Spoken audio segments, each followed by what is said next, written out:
You're welcome to Scudemy. If this is your first time, do not forget to like, share, and subscribe to our page for more subsequent and more educative content on data analytics. We begin with Countif.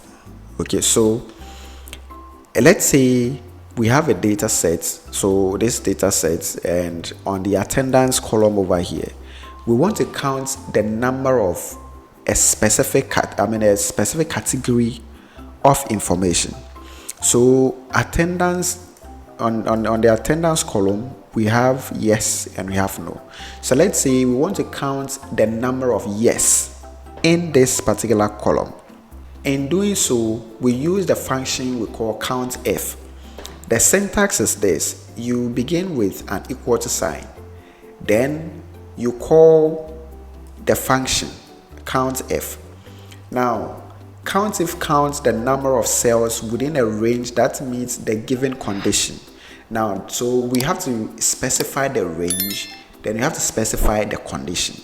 So let's double click on it. Now the range is this whole data set. So we select this whole column, then you bring a comma, space, then you indicate the criteria. Now the criteria is that we want to count only yes. Now, in dealing with string variables, which is text in Excel, before you enter the text, you have to put it in quotation mark. That is the only way Excel is going to recognize it. So when we are typing a yes, we open a quotation mark this way. Now, you need to type the text as it appears in the data set. Okay, so it is yes, we have capital Y, small e, small s. You type it as it appears.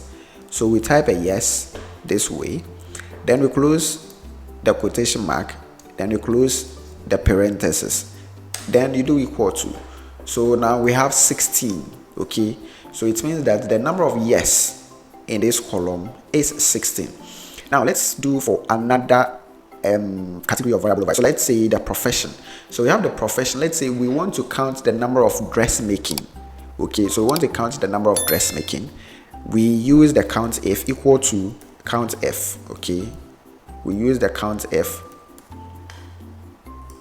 So you select the range. The range is this.